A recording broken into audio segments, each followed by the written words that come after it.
Hello and welcome back to the KCC channel. I'm Rob and I hope you're having a wonderful day today. Today we're jumping into some entitled parents. Our first story today comes to us from Intrepid Display 858. SO's parents, whom are more toxic than Chernobyl, contacted me to get in touch with SO. Let's jump right in. This one may be a bit lengthy because I'm summarizing someone's life story. Alright, so me, 26 male, and SO, 23 female, have always loved reading Entitled Parents and Just No Mother-in-Law because it's quality entertainment. We feel like old women and their soaps. Every time you hear about someone else's plights, it's so easy to say, oh, if this was me and this is what I would do. Problem is, when it happened to me, I had brain diarrhea.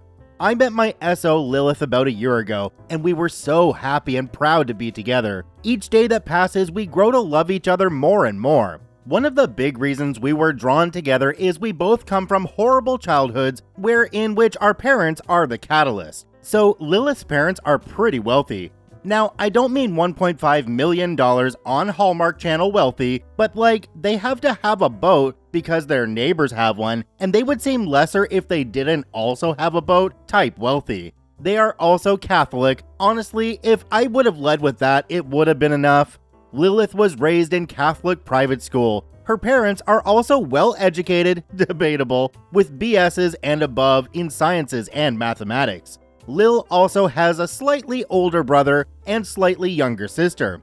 Her parents are the textbook example of appearances are everything, because money. But behind closed doors, we make offerings to the eldritch gods. So that's the painted picture.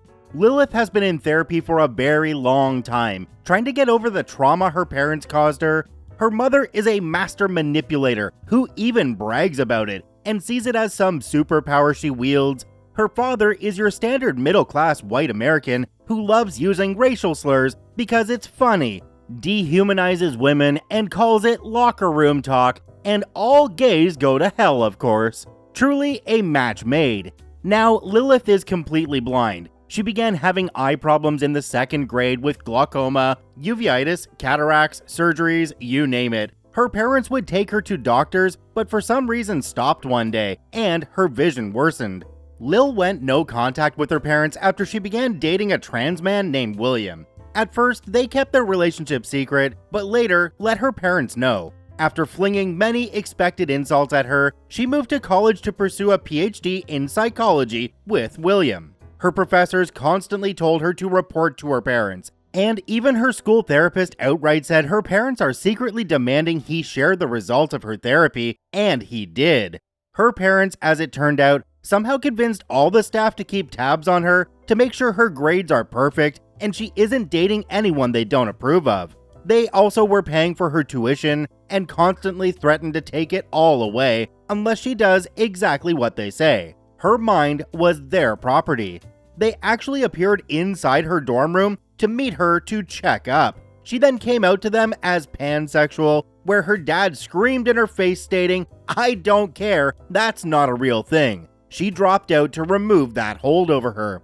Her parents are huge Trump supporters, even after he left office. Hardcore Republicans. Now, I'm not here to debate political alignment, but after college, Lil and William got married and ran away together very far away. Lilith blocked all contact on social media and email. They still would find ways to contact her. At this point, Lilith went completely blind. Right before she went no contact, she tried what all people do with toxic parents at first. She tried to explain herself and tell them why she hated them in hopes of reconciling. Their apologies were never apologies. They were always, "We're sorry, but," or "We're sorry you feel that way." They are the type that are okay with losing a child as long as they are right. Lilith demanded they receive family counseling and therapy, and they agreed on the condition she divorce William and return to living with them. Obviously, she said no. She posts regularly on Facebook, and that's how they get updates about her, through other family, I suppose. Lilith noticed her father, heard from other sources, likes reposting and sharing upcoming politicians and their policies. many of which cut down disability income, which is already low due to not adjusting for inflation, among other things that can potentially be dangerous for the non-working lazy class. Lilith brought this up to her father, stating, "You claim to love me, but I am completely blind and disabled, and that is my only income and way to live. You would vote for these people?" Again, as expected, her father claims, "Well, not you. We can take care of you. That's different." She then went no contact with them, but not her siblings. Her siblings never spoke to her. We assumed they were still indoctrinated and in the fog. Lilith tried hard to have a relationship afterwards with them, but they ghosted her. Fast forward to her and William getting an apartment together. William quickly became a verbally and physically abusive husband. He even resented her for going blind and stated he hated her. William said he was gay and filed for divorce. On the same day of divorce, he began seeing another man. Lilith got into the dating scene and had little luck after her potential dates would find out she is blind. I met her and found her to be the funniest, most amazing person I've ever met. We quickly fell for each other. William never knew about me, but immediately kicked her out. She cried because she felt trapped, being blind and sent out in the world on your own. He said, "I don't care, go back to your parents." I demanded she come live with me, and she did. After that, I got her disability money raised, got her on the best insurance, and got her a medical professional for every condition imaginable. Her parents would send messages to her quite often saying the usual, "We love you, we miss you, hope you're okay, saw this the other day and it reminded us of you." They even began reposting things on Facebook for things like schools for the blind and a new smart cane. Now, all of a sudden, they are the parents of the blind kid. This reminds me of my parents when my brother got diagnosed with Hodgkin's lymphoma. My parents hated my brother for existing. They let him know this often. When he got cancer, they immediately were telling all their friends how horrible it was, etc. They cared about the cancer, not him. After he made an amazing recovery, they went back to treating him like dirt. Lilith's father once told her it's her fault she went blind because she didn't try hard enough to fix it and gave up, and called her weak-willed. Now that she's in a place to help it, now he wants to be involved. I searched high and low through every dark corner and finally found a renowned optic surgeon who is confident he can cure blindness. After a couple surgeries, she actually is recovering some vision. There are more surgeries to come, I'm afraid, but her parents messaged her stating, "Hope it goes well, hope you're safe." They even messaged her back a few months ago stating, "Happy Pride Month." Lilith immediately screamed, "Butthole," then told me of all the times he would call people that are LGBT many slurs I shouldn't say on Reddit. She wakes up screaming from nightmares almost every night, and her psychiatrist gave her dream-suppressing medication used for PTSD in soldiers. She didn't ask for any of this, and her life was spiraling down and she became suicidal. Her parents were the first domino to fall. After we got together, I made it my vow to always protect her from all sources that would make her life any less, including her parents.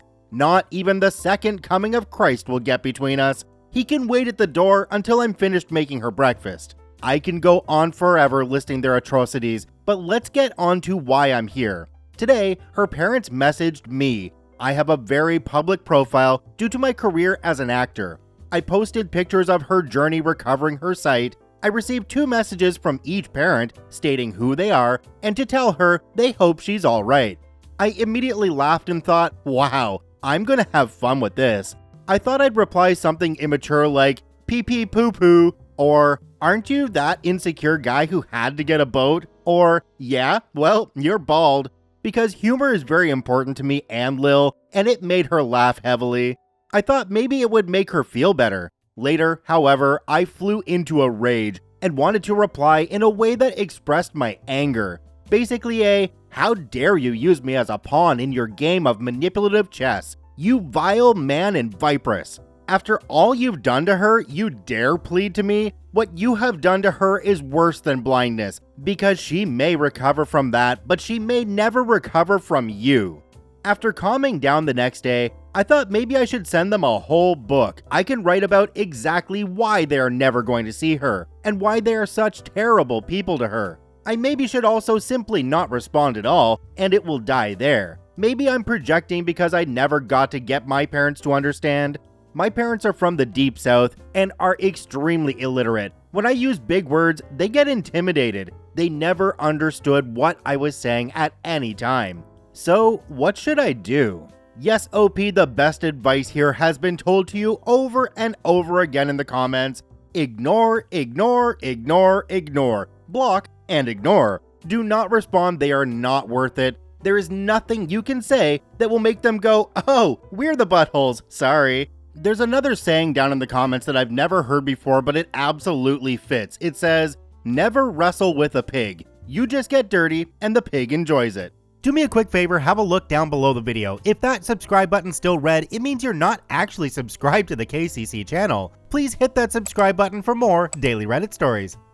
Our next story today comes to us from Unfettered Defiance. Entitled Mom accuses me of luring her kid to my car, then is upset I didn't offer him snacks. Let's jump right in.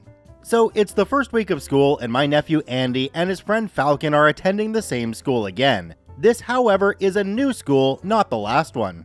Both my sister-in-law and my neighbor Sissy, Falcon's mother, have me on their emergency contact, and given that I have an active role in both the boys' life, I was asked to come in and walk the halls, do the meet and greet, and fill out some information. I've been given this little yellow card for when they get off the bus. As Clarissa and Sissy are both at work, the boys and little Beth will be chilling at my house for after school. I have a card for Beth as well.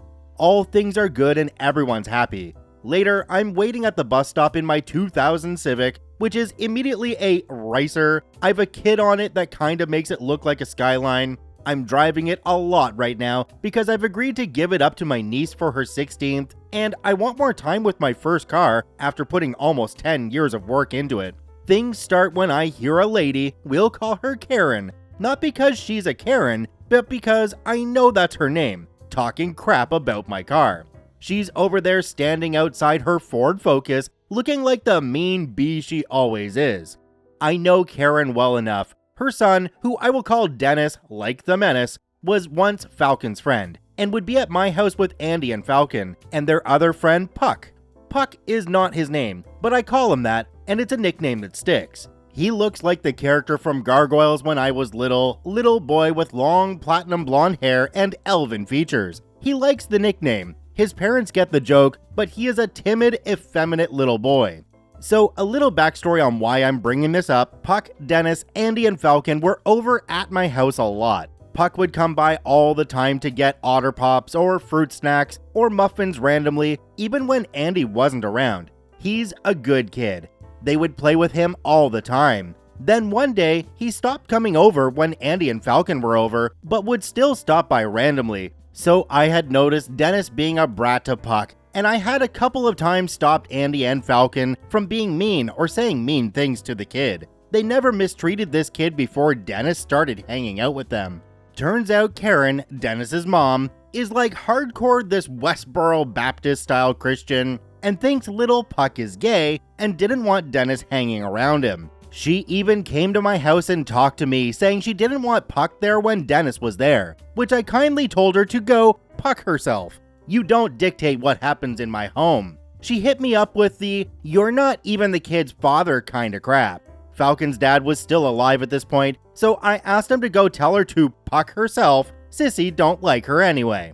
Well, I came to find out from Puck's mother that Dennis had told Puck he couldn't play with them at my house anymore, and Dennis had beat up Puck. I went to talk to Dennis about this later when he was at my house, and he said his mom told him it was okay because Dennis is gay and he's going to hell. These kids are not even 11 yet. So I went to talk to Karen, who was a real bee about it, like terrible, and I ended up saying that Dennis couldn't come back to my house. Also, I talked to Falcon and Andy about what Dennis did, had been saying, and talked to their parents. End result, neither Clarissa nor Sissy wanted their kids to be around Dennis. Sissy didn't like Dennis because of all the trouble he caused in her house. This was just the final straw. So, fast forward. Karen is giving me the stink eye, and I'm just ignoring her. The bus comes. Andy and Falcon get off. They come to the car. All the kids are fascinated by my car, and I hardly let the kids ride in it instead of my truck because, well, I worked all summer long back in 2006 to get those fancy seats and stuff. I usually don't even like to have little kids in it, but I'm cruising and we're gonna go to Rita's today, Italian Ice. A bunch of the neighborhood kids come up and they're talking and asking about the car. I'm letting them see the inside, though I'm wiping hands and whatever. I got a little thing on the front like Knight Rider. Yes, I'm a nerd, but it's cool. Buses come, we're waiting for Beth's bus. She goes to a different school, and eventually Dennis gets off the bus. He sees Andy and Falcon, he sees the car, he sees me, he comes over. Now, I can be a butthole and tell the kid to get lost, but I'm not particularly venomous about the kid. He comes up and his mother comes quickly. He asks me if he can see the car. He's always been into it. I look at Andy and Falcon who are like not sure what to do, and I'm like, sure Dennis, take a mask, wipe your hands. I got a box of masks and gloves and hand wipes and stuff. Half of that crap was in the car before COVID, but you know, little kids can't be vaccinated and they got grubby little Cheeto hands. His mom does not like this. I hear her screech, "What's going on? What are you telling him?" He is actually cool about it. He says, "It's okay, Mom. He just asked me to wipe my hands and wear a mask. He's gonna let me sit in the front." She starts in with the, "Why does he have to wear a mask? The other kids aren't wearing a mask." I tell her the ones who jumped in my car got a mask and had to wipe their hands. She then goes off about COVID and blah blah, but then takes a turn when she says something in her tirade about me luring kids to me with my car, which I had to stop and stare at her. Now, Andy, my nephew, he's been in the car many times. He knows that if you lift the thing in the back seat, there's a cooler down there, and so he goes for the snacks. He always does. While this crazy lady is yelling at me. After a moment of craziness and the boys munching on chips, Beth shows up. I'm so happy I close my doors, lock them, and go get her. I come back, Karen is still at my car waiting to fuss at me. Dennis is waiting to get into the car. I tell him maybe next time, cause I just want to leave. He asks if he can have a snack. I look at his mom and she goes, "What, you're not even going to offer him a snack? You gave the other kids snacks." Technically, Andy gave Falcon and the little Asian Indian kid, I don't know his name, snacks from my car. If he didn't give Dennis one, that was intentional. I know Andy, and he's a little stinker in the making. But I'm like, sure, fine. What do you want? We got chips and juice and some mini Snickers. All crap I can't eat anymore on my diet, but I keep in my car and my shelves stocked. Gotta use that Costco card for something. Dennis does not want a snack now. He wants to get into the car. I think he thinks it's either or, like he can't do both. His mom snarls and tells him to get a snack. Then Beth asks if we're going to Rita's, and I say, yeah, we'll go to Rita's, and she says she hopes they have the birthday cake. Dennis goes, "Ooh, birthday cake? Can I go?" And I don't want to say, hey, you mini hate crimed a kid, so Sissy and Clarissa don't want you around their kids, and I don't particularly like you, which would be the truth. Instead, I immediately get slick at the mouth and say, I don't think that's a good idea. Wouldn't want to lure you in with my car and the promise of treats, looking directly at his mom, who then lays into me for not offering to take the kid, not 5 minutes after she said that crap earlier. She then starts talking loud and getting the other parents there involved, but this is my neighborhood, and most of these people know me, Andy, and Falcon, and Dennis has been a little craphead forever, and these people are tired of Karen. So, thankfully, the most unlikely person in the world spoke up, the old Asian lady who was so sweet. I didn't think she spoke English or spoke it well, but she told her to shut up and take her dumb butt kid home, and I heard that clear enough. Folks were laughing, she scowled at me, and I told Dennis he can sit in the front seat before he left if his mom agreed. Of course she didn't, called me a butthole, and drug her kid off. After that, we went to Rita's and all was good, but I heard the kids talking about Dennis's crazy mom the whole time. I tried to steer the conversation away, talking about the first day of school and all that, but nope, they wanted to talk about Dennis and his crazy mom. So yeah, that's my experience with an entitled mom. Problem is, this is probably gonna be a thing, since we're picking up the kids at around the same time. Though the rest of the week she only glared at me from her car, and Dennis has arrived before Andy and Falcon since, so it's not been a huge deal. but I'm sure that woman is a ticking time bomb. OP, honestly, it would be fair to tell Dennis that his mom is why nobody wants to be friends with him, and you're always gonna back up your pack of kids. It sounds harsh, but number one, it's the truth. Number two, he needs to hear that from an adult, along with the words, no, go away. And three, you always back up your kid pack. That kid's mom is gonna ruin his life, but honestly, that's not your problem. Check out both OPs linked in the description down below. I thank you for watching. I hope you have a wonderful day, and we'll see you tomorrow.